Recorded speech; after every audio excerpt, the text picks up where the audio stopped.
welcome back to the Constitutionals Podcast. I'm your host, Chad White. If you didn't know, this is the premier podcast for the website, cpluscomedy.com. Like I just said, it's a website. Go there. Welcome back again.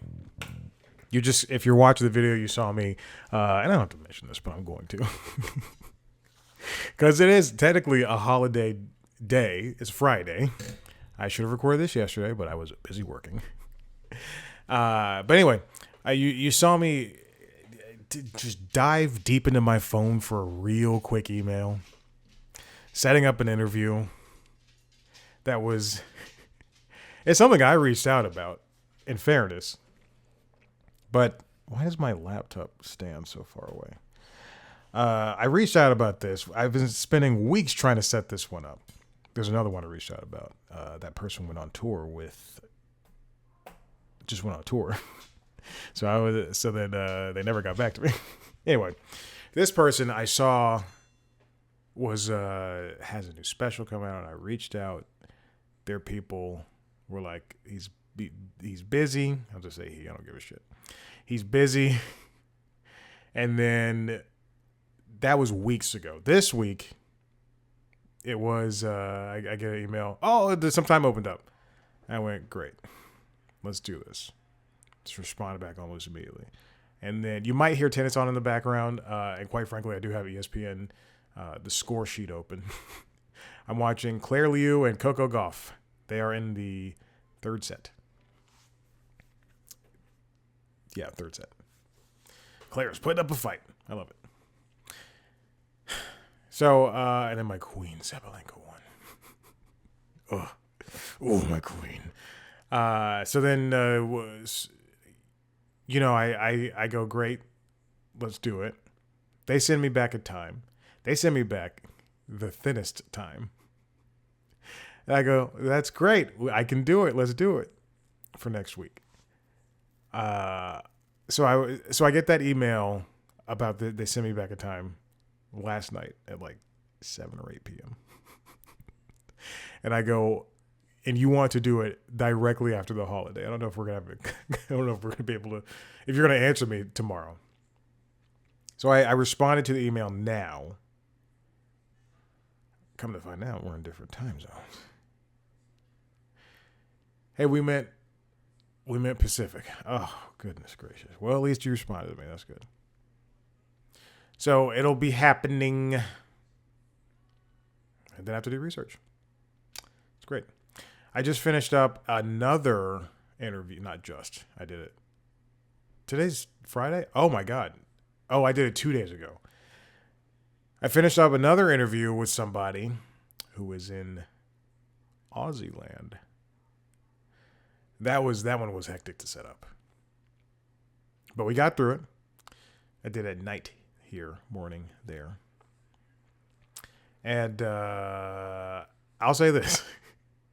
We had a lot of trouble because we had a lot of interruptions on both ends. But it ended up being a long and good conversation. I'll tell you about trouble on both ends. A plumber came for that person. And they needed to get some work done. And then on my end, I don't pay for Zoom because C Plus Comedy does not make money. I don't pay for Zoom. And once we hit that 40-minute limit, Zoom cuts out. And boy, did it cut out. If you watch the video of the interview, you can see me sit up at like 5 minutes with 5 minutes left. And then I'm trying to get to an ending. It ended. They popped back on, and we're like, "Oh man, I'm so sorry." Zoom is converting the video on my computer, and I go, "Oh shit!" I just have to say goodbye to this person really quick. So I pull my phone out. I don't run to go get the iPad because I don't know how quickly they're going to hop on here, and Zoom is taking forever to convert. So I get my phone and I put it in landscape, and we proceed to have another less than 30 minute conversation. So that was and like I'm holding my phone up the entire time. I'm like shit, and I'm holding it up here so I can have continuity with the where the webcam is. So if you listen to that interview next week, please note that the last half, which I immediately recorded the intro after, and I'm thinking about just re-recording an intro, but the last half sounds like shit because I don't have the microphone, and it looks like shit. Well, it doesn't look like shit actually because I got a S25 Ultra. This is the best video of 2 years ago. Oh my goodness. All right. What else is going on? Like I said, it's July 3rd. I'm not working today, which means I don't get paid. Boy, at work all week long. The office is closed. The office is closed on Friday. No one log in. I'm afraid to even open my laptop. Yeah, so that's what's happening. I took it. I went to the gym as I often do. I went to the gym on normal time. There's nobody there. Oh my God, I love it. There's nobody there. That's how you know there's like a lot of transplants. A lot of people who aren't from Atlanta, don't live in Atlanta, because Christmas and Thanksgiving, like they're just, and even the Georgia area, it's just like, people are gone. All these holidays, just people are gone. Anyway, it was great. The gym was essentially empty. And I was able to I already planned my workout, so I figured I was going to be able to do some stuff that I typically would not be able to do, which is good. This is we're in the middle of a heat dome, a heat wave. We're in the heat dome here in Atlanta. That if you don't know, Jesus Christ, hit the microphone. If you know what the heat dome is, I am trying to pad out this episode. I only have 2 stories. But if you don't know what the heat dome is, we're almost at the 10-minute mark. The heat dome for July 2026 is it's a giant a dome of heat that is covering up a lot of the East Coast and the mid just like half the United States or a quarter of the United States. So Atlanta all the way up to New York and Chicago and some other areas, and it's been, people don't believe in global warming, so it's been hotter than usual, but people were like, it's just hot. No, it's global warming. This is what happens. Been sweating our butts off. For Maverick, I've had to move our runs and our walks from the late afternoon up into the morning. So that means my already 3 hours of working out turns into like 4 hours. And we don't have to run, but it's something for the two of us to do. It gets him moving, and it's different from a walk. And it's a lot quicker than than a walk. And it's just been bad. And then, if you don't know, obviously, I have a treadmill to go along with the bike and the rower, and the treadmill's in a storage unit. And that storage unit has no windows, and there's no plugs. So I'm already running an extension cord from the apartment to the treadmill. It's been like that for years. And so you shouldn't be doing that. I only use it for 40 minutes at a time. Once you get to over Thanksgiving and over Christmas, I use the treadmill, on days like longer than the 40 minutes, and that plug does get hot. I'll tell you that. But it has, like overnight, it's been like 80 something degrees. So then when I walk into that storage unit that's on the other side of this wall, in here it's nice and chilly. It's in the 60s, and we're cool in here. And then I leave here and I go in there. It's 4:00 in the morning, and I'm automatically sweating. So I'm walking on the treadmill, and then Wednesday I did intervals, and I'm just running in there, and I'm just like drenched. Oh my gosh. This morning it wasn't bad. I did a 30-minute walk and a 10-minute run because on Fridays I just want to take it a little bit easier when it comes to cardio, because I do cardio like 6 days a week. Not like 6 days a week, exactly 6 days a week. I think I do cardio every day I work out. Oh my gosh.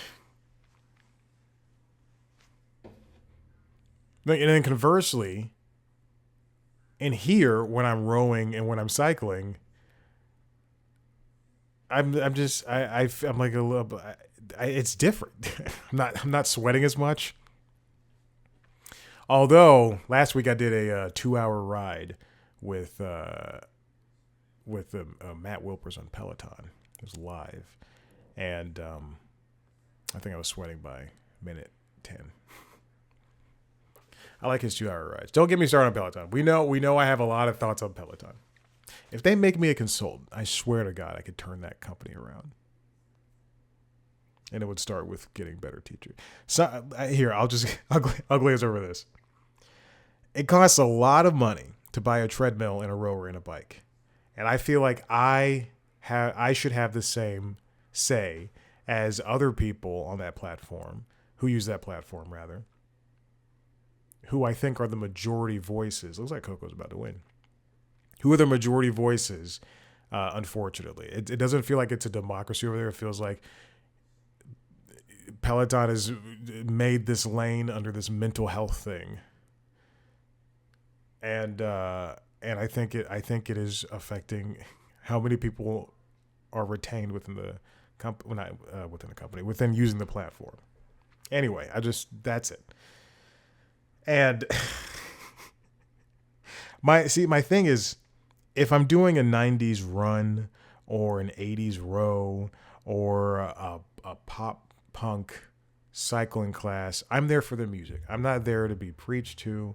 I'm not there to be talked down to. And I think there's a lot of that at Peloton. I'm trying to be as measured as possible. And you know what? God love them. There's 50 some odd instructors there. I'm going to say instructors because a lot of them have not worked in training before they got to Peloton. And I would be a better trainer. Anyway. Whereas God love them. There's 50 some odd instructors there. And a lot of them do great jobs. Matt Wilpers, Christian Vandeveld, Diti, who I'm in love with, Aditi Shaw, Dennis Morton, Susie Chan, and those are my favorites. Then there's a lot of people who are not good. Some people have been there for a very long time. Some people have been there for a couple of years.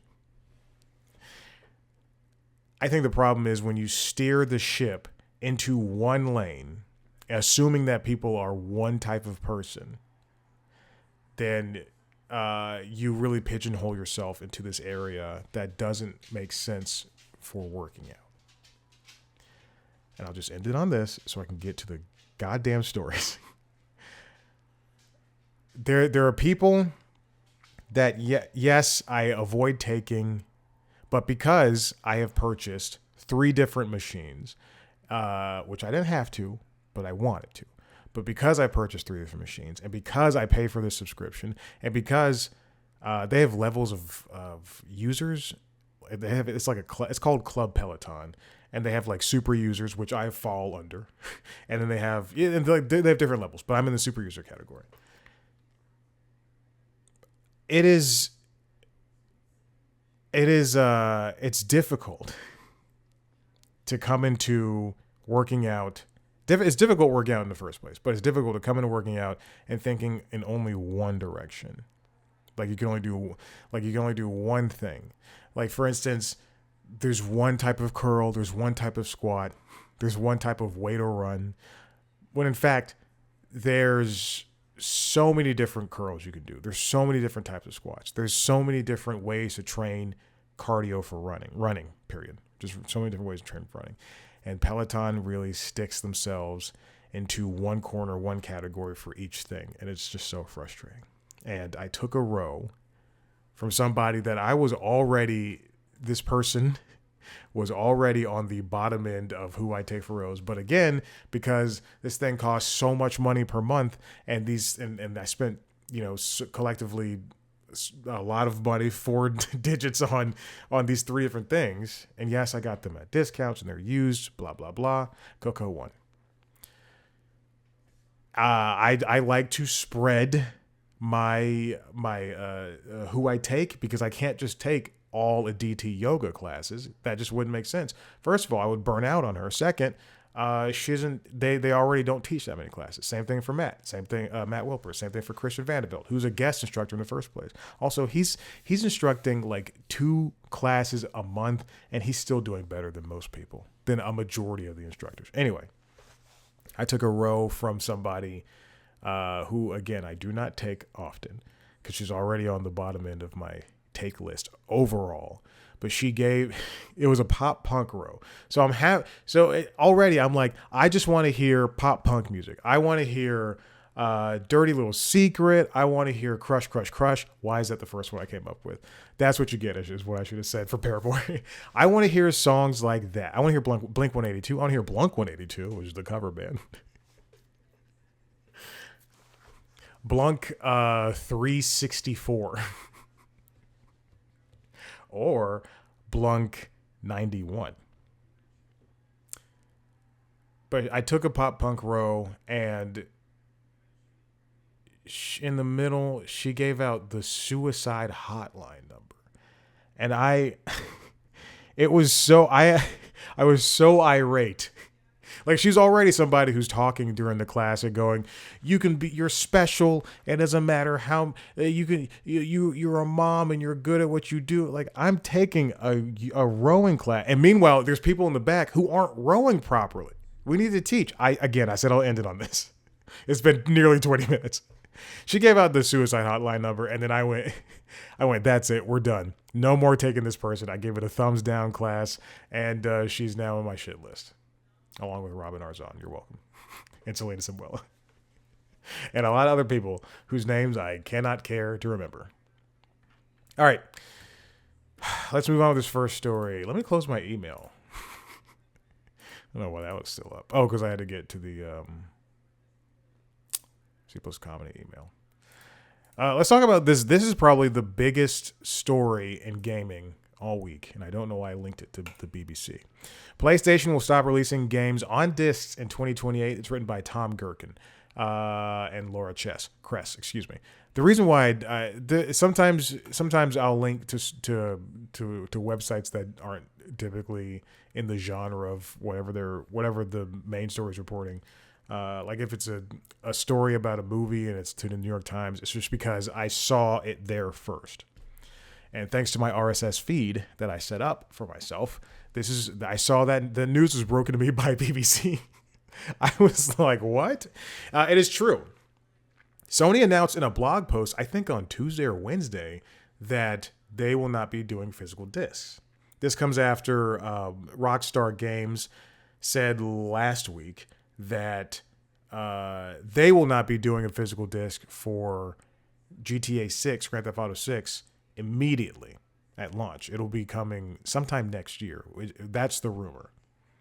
There's a fruit fly over here, and it was bothering me during my conversation on Wednesday with that Australian comedian. He's not Australian, but he is in Australia.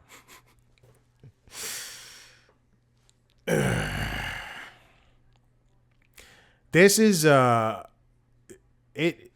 gaming in the last couple of years has gone from mildly frustrating to increasingly hostile towards the gamer. More recently, hold on, let me see, because I don't Sony. Oh God. Here we go. There we go. These are the exact words I'm looking for. More recently, Sony has been because they're the leader in the gaming space. I feel like they're getting more daring when it comes to doing things, and they're only getting away with this. People are mad, but I do feel as though if Microsoft did this, this would be akin to January. Like there would be a January 6th for gamers, which they did announce something like this years ago. Like a license program for the Xbox One, I believe, where you buy the game, and as long as you own the disc, you put the disc in your Xbox. This is how gaming works now. You put the disc in your PlayStation or your Xbox, and instead of having the data on the disc, it downloads it from the internet, and essentially the disc is like a key that says, "Hey, I have Persona 3 Reload, and let me unlock the stuff that's on the PlayStation so that I can play it." Years ago, when Xbox One was announced, that's how Microsoft was going to do it. Except you could buy the disc, put the disc in your Xbox, it downloads it, and then I think every so often it would say like, "Hey, where's that disc?" But you could still access it digitally as long as you didn't sell it or give it to somebody else. Which is more or less a good idea. It's a better idea than what this is. But this is a drastic change in a moment where game ownership and just ownership of things digital in general is changing. Last week, Sony announced it was going to be deleting movies that people purchased on the PlayStation Store. My question is, why would you purchase movies on the PlayStation Store? Same thing for Xbox Store. If you're never around your Xbox or your PlayStation, you'd never be able to watch those things. But people look at me and they say, "Oh, you own these movies on Vudu and on Apple TV and on Movies Anywhere." At any point, these studios could say, Paramount could go to say, "Hey, we want to remove all the Warner Brothers movies." Produced movies from Movies Anywhere. We want to move them from Vudu, and we want people to only purchase on Apple TV. And that would be insane, but they could do it because you only own the license to the thing that, again, is saying, "Hey, he's got the license to Silverado. Let him watch Silverado." I like to make playlists of or watch lists of movies and TV shows on Vudu, and I just made a Western watch list. I don't have a lot of Western movies. But when I was working at Bounce TV, I had to watch a lot of Western, so I became a Western fan. And I do have a list of Western movies that I like. When I was working there, I created that list, and then over time, it grew rapidly. There's a lot of John Wayne movies on there. I also saw a lot of like the first Westerns, and they were like animals died. Horses died. There's one very specific one from like 1951, I think, with John Wayne where he was riding a horse over a cliff and they showed him and the horse. They didn't have CGI back then. They showed him and the horse jumping and then falling. And the horse is like...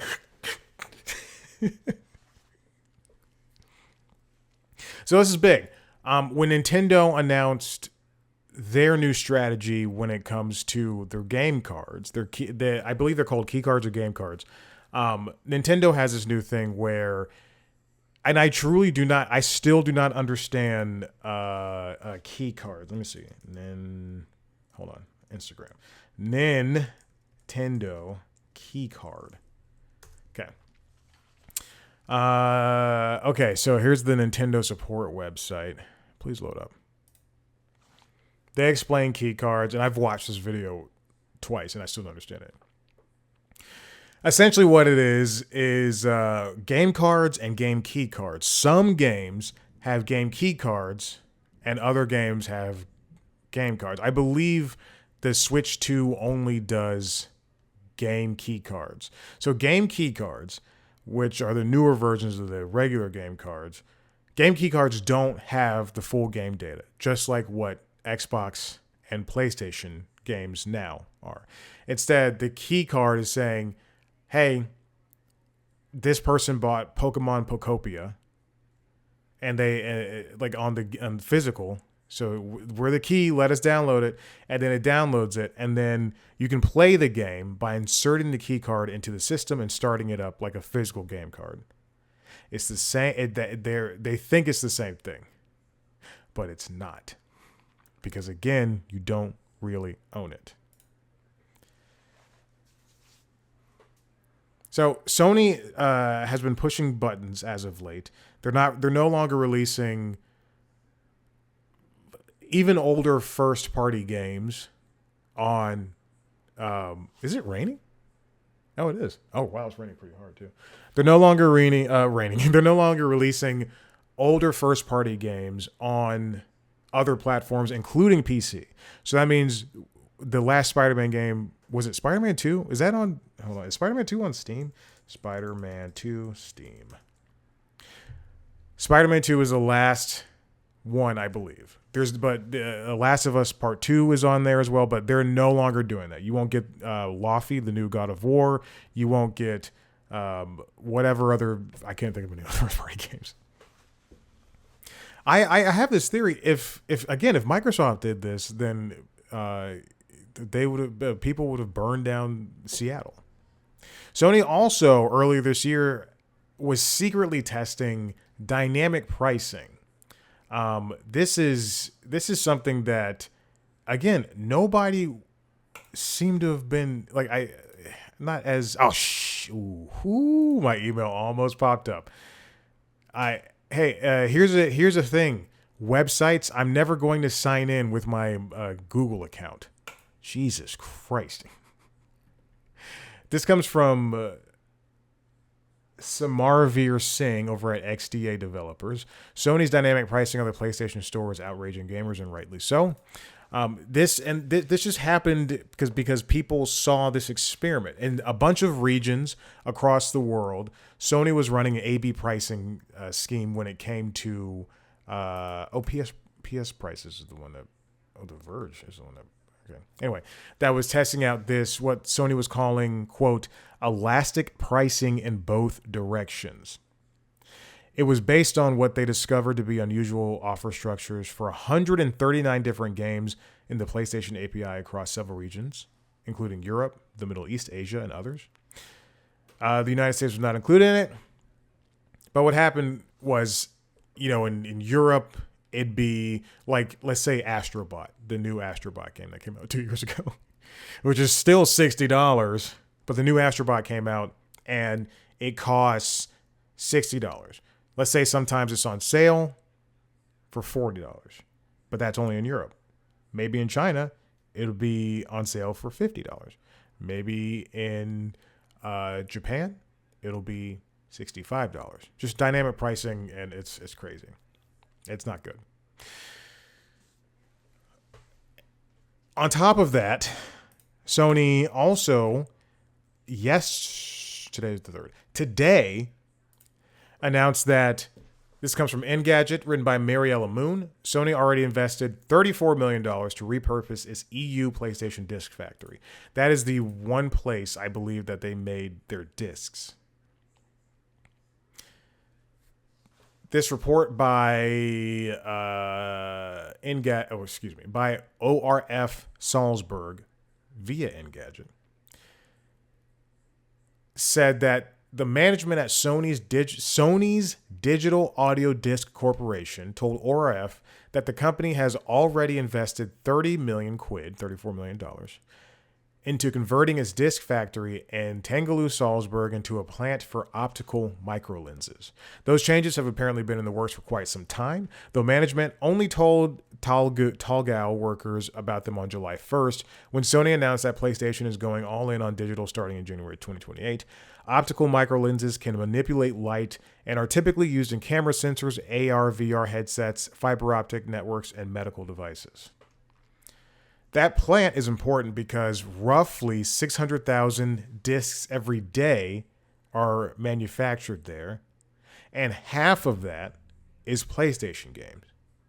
So if you have a PlayStation 5, more than likely you have a disc from that factory. All those people are still employed, thankfully. That's 300 employees, and they're just going to be doing other jobs within that plant.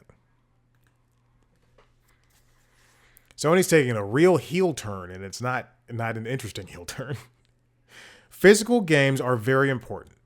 This is immediately hostile towards people who don't have as good of internet, people who aren't in places that has internet readily available, because now gaming is more reliant on accessing some type of network, which is not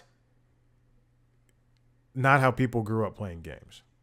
If you are a gamer from before the Xbox One and PlayStation 4. I say that because the 360 PS3 era, while it did introduce more robust online features, while also charging people, and at least in Xbox's case, to pay for Xbox Live for multiplayer, at least, to the very least, you owned the game. You could go and get Grand Theft Auto 4, for instance, and put it in your thing, and it works. This is just going to create, I read somewhere that GameStop's bottom line now doesn't come from video games. It's now people are buying a lot of collectibles. But even still, the secondary game market is just going to dry up and become non-existent in the next generation. And even thinking about the next generation itself, which we don't need to, let's pretend Sony announces a new PlayStation for 2028, which is, again, when they stop producing physical games. They announce a new PlayStation for 2028, and it doesn't have a disc drive. And they said, and let's pretend they say, like, we're not planning on one in the immediate future. It's still going to be over $1,000. The new Steam machine costs over $1,000. Building a new PC with new parts costs over $1,000. Buying a laptop is over $1,000. Buying a Steam Deck is like $700, $800 at this point. iPads went up in price. It's, everything's becoming everything is becoming anti-consumer, but the problem is people are still going to buy these things. The Steam machine is still having people being waitlisted. It feels as though we are at a point in time when it's tough to be a gamer. And yes, there are sales all the time. I go to websites like Deku Deals to track Nintendo and PlayStation and Xbox sales. I go to Is There Any Deal to track PC game sales. But the fact of the matter is, there's going to be a lot less available. Let me finish that thought. There's a lot less available. Sales will become not less frequent, but they will be less sustainable for the buyer. Because if you look at recent sales on the PlayStation Store, games that once went on sale for $10 are now going on sale just for $15. And that $5 does make a difference. Same thing for if you are somebody like me who buys a lot of movies and TV shows, you're often seeing what movies used to be $5 are now going on sale for just $10. And you may ask, oh, why don't you subscribe to this subscription thing? I do. But also, I want to be able to watch Hercules without seeing a commercial break. Because quite frankly, I'm not paying for a commercial-free Disney Plus or HBO Max or the rest of them. It feels like things are going in the wrong. No, things are going in the wrong direction, and I don't know. I still own a lot of physical copies of things. Now, Microsoft announced that they were doing a disk key system. Hold on, let me triple check that. Let's see, not product key. Oh, I don't want to go to Polygon. I hate Polygon. Let's see. Digitizing. Microsoft announced that they were testing a disk to digital feature that digitizes a physical game collection as well. Here, I'll go to Tom's Hardware. This is written by, oh, good Lord, these pop-ups. Andrew E. Friedman. Xbox reportedly testing a way to digitize physical games in the wake of PlayStation killing game discs. Feature said to go back to Xbox One era games. So what they want, Jesus Christ, what the idea here, this fucking pop-ups, it is ridiculous. And I have ad blocks on.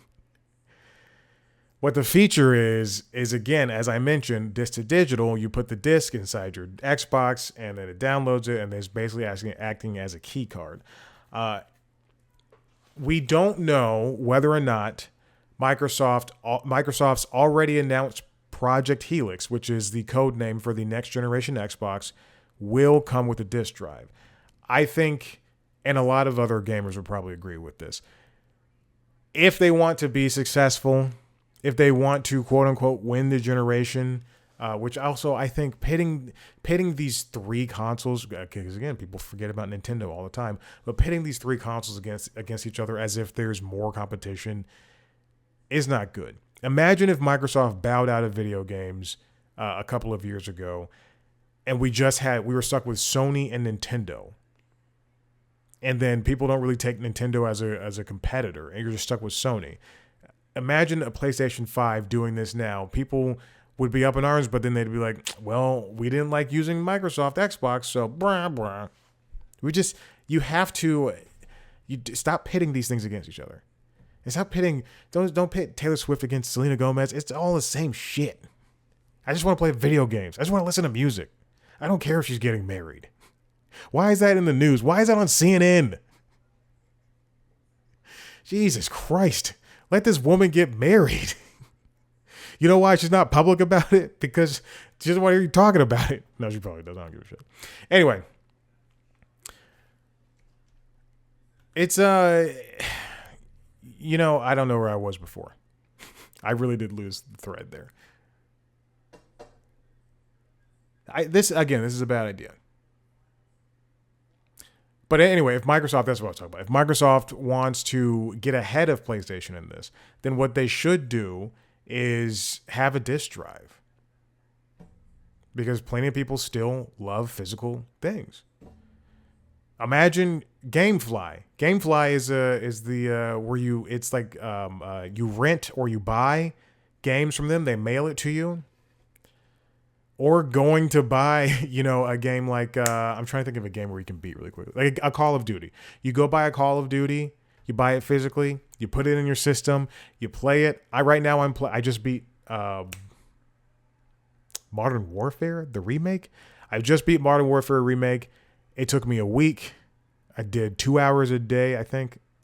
I did like an hour or two a day. And then I was able to delete it from my Xbox. But if I had that physically, I could go back. I could go to Facebook Marketplace. I could go to GameStop. I go to eBay. I could say, "Hey, $20, you buy it." Well, I can't go to GameStop and say, "Hey, $20, you buy it." But whatever. This is anti-consumer, and I don't like it at all. But my hope is that Sony hears enough backlash, which they will, but they will not pay attention to it. They hear enough backlash, and they go, PlayStation 6 is coming out with a disk drive if you want it. They did that with the latest iteration of the PlayStation Slim. I think PS5 Pro, obviously a PS5 Pro better have a disk drive, but the PlayStation Slim has an optional disk drive. So you can buy the disk drive after the fact, but if you just want a digital thing, that's perfect. Yesterday, while I was working, my computer was slowing down. Not the Mac Mini, not my work MacBook Pro. The computer was slowing down. The internet was slowing down. The iPad's internet has been a little bit slow. Also, as an older iPad, whatever. And then my phone sometimes takes a long time to connect to the internet. And I went to Google Fiber's website because I have Google Fiber. And now I see that they offer, instead of 2 different plans, they have 3 different plans. And it's still the lowest plan, which I pay for, is 1 gigabyte, and it's $70. And sometimes it feels like they throttle it. And it feels like they're going, go get the 3 gigabyte plan because everything takes internet. Your TV's using it, your Xbox, your PlayStation, your laptop, your iPad, your phone, your Switch, your Steam Deck. They're all using it. Your printer, these speakers, they're using it. So why don't you download? Why don't you get more gigabytes? But when does it end? In the same way that this morning I was lamenting, There's so many sport, and I was lamenting just to the pets. There's so many ways to watch sports, and I talk about this all the time. And it's just frustrating because I kind of wanted to watch the British F1 Grand Prix thing on Apple TV, but then tennis was on, and then soccer is on, and then golf is on right now. And you have to have, if you want to watch all of Wimbledon, you have to have ESPN Unlimited. Otherwise, you can just watch it on YouTube TV or Fubo or whatever, or Hulu Live TV, and you can just get what they show you on those platforms. And the same, well, I think Hulu is part of ESPN Unlimited. And then the same thing with F1 racing. You can only get it on Apple TV now. It's not bad though on Apple TV. And then soccer, there's all the games are on TV, but then all the matches are on TV, but then if this, that, whatever. It's just so frustrating. Everything's becoming anti-consumer, and it's just what's the network quote? I'm sick of it. That's not the network quote. Network quote. You know which one I'm talking about.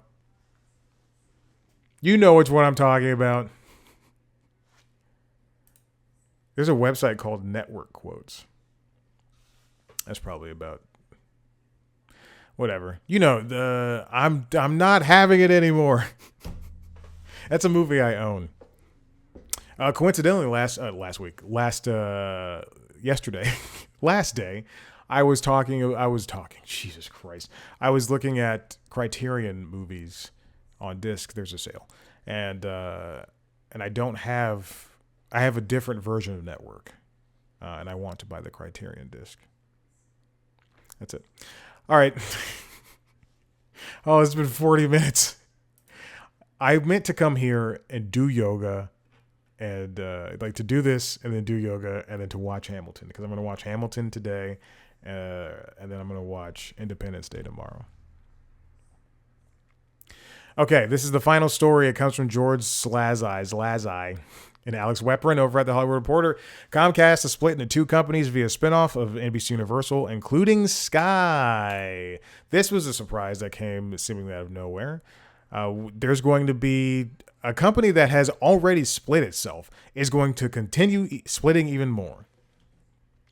Comcast is going to separate into two independent publicly traded companies through a tax-free spinoff of NBC Universal and Sky. Sky is the British cable platform. Mike Cavanaugh is going to be the CEO of the NBCU and Sky part. We don't know how this is going to affect Versant up front, but I'm sure it's going to affect Versant. Versant is, again, the spinoff of NBC Universal that includes all the stuff that is losing money, the cable stuff, more or less. NBC Universal, like Disney, is anchored by the theme parks division, the Universal Film and Television Studios, the NBC and Telemundo networks, Peacock, and Bravo. In addition, NBC Universal's portfolio will include Sky, the European media business. The conglomerate previously separated Versant Media, the home of most of its cable network, in another move to create more focused business. This is going to be a lot like what happened with Versant. So again, remember, NBC Universal / Comcast. Comcast, NBC Universal. Broke off Versant because all that stuff was dragging down the business. But it's still technically a part of the family. Now, NBC Universal and Sky are going to do their own thing, and then we're going to have another third entity up there. So it's going to be three different things. Similar to the Versant spin, the split of Comcast is likely a precursor for more deal-making. A standalone connectivity company may be better positioned to do deals, either as a buyer or a seller, with other telecom companies, right as the cable business is under pressure from fixed wireless and now satellite internet firms like Starlink. That essentially means we could sell the company, a part of this, whatever this new company is, or one of the new companies, to the highest bidder. Be that, a Netflix wanting to buy Versant stuff, which they will not do, or Maybe, let's see. I can't think of anybody else. Apple wants to buy NBC Universal.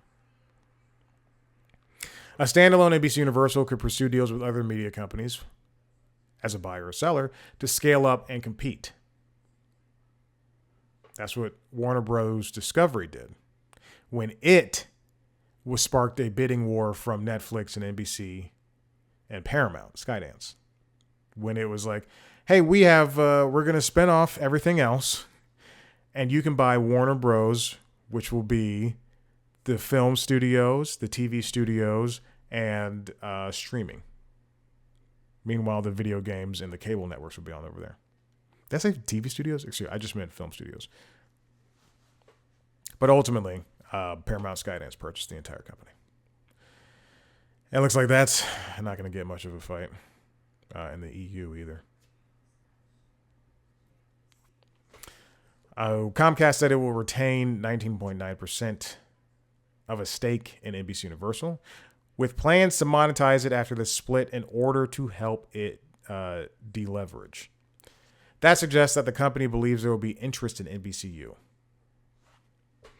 Who would buy NBCU? I think if anybody would purchase it, Netflix is not going to be doing this bidding thing again. I think they tried and they said, we are the leader in terms of entertainment right now. We don't need this shit. If anybody were to purchase NBC Universal with Sky, which is their European model, European thing, they would be, it would have to be someone like Apple. But I don't think Apple is in the business of merging with another company. Even though last week I did talk about how Bob Iger said that Disney and Apple had the idea of merging together. I don't think Apple is interested in that. And the only reason I say Apple would be interested is because of the Apple TV Peacock bundle. They're the only ones who bundled together. Apple wouldn't bundle with anybody else. Peacock has never been asked to bundle with anybody else. You can get Peacock I believe on YouTube now. You can get Peacock on YouTube and get on Prime Video. But the difference is the bundling thing. Something's happening at Wimbledon. This is only happening because of the administration we have. The one we're living in. The one who's going to give a 45-minute speech before fireworks on July 4th, I believe at the White House, at 11 p.m. So that means, and I heard this on NPR, that means that, I think it was NPR or the New York Times, whatever, but that means that he's going to be speaking as fireworks in surrounding neighborhoods and areas will be going off. Oh my gosh. But this is only happening because they're allowing it to. He made $2 billion. He made $2 billion. $2 billion. Obama wore a tan suit. And this guy, this current president, made $2 billion in the White House while he's serving as president. Can you imagine if Kamala Harris was voted president and she made $1 million? If she made over the $400,000 that presidents are supposed to make? There would be a mutiny. There would be January 6th Part 2. Oh my God. I want to be optimistic and say that gaming is going to get better and movies and television are going to get better and more fair, but I don't know. Anyway, I'm done. Listen, if you like what you heard here, head to the website cpluscomedy.com where you can see me talk to famous people sometimes. I just put out an interview with Skylar Higley. Skylar Higley, he's a writer for Conan. Oh, excuse me. He was a writer for Conan. He does write for Conan when Conan hosts the Oscars, so he's done it these last two times. He also wrote for After Midnight And he does stand up and is a generally funny and just well-meaning guy. I think he's a great guy. So go check out that video. If you want to listen to it, it's already released on this RSS feed. If you want to see a video version of that interview and any other interviews, go to youtube.com/peoplescomedy. We're going to see a video version of this podcast as well as the other podcasts. Late Night Lately. It's got a monologue now. It's on break. And LinkedIn, Late Night Lately, Lately Night Show. And LinkedIn Logs, the jobs and business news podcast. Subscribe to the shows wherever your podcasts. Follow us on social media at People's Comedy on Blue Sky, TikTok, Instagram, and YouTube. Me on those platforms at Chad Black White. Thank you so much for listening. Have a good one. Be safe. Bye.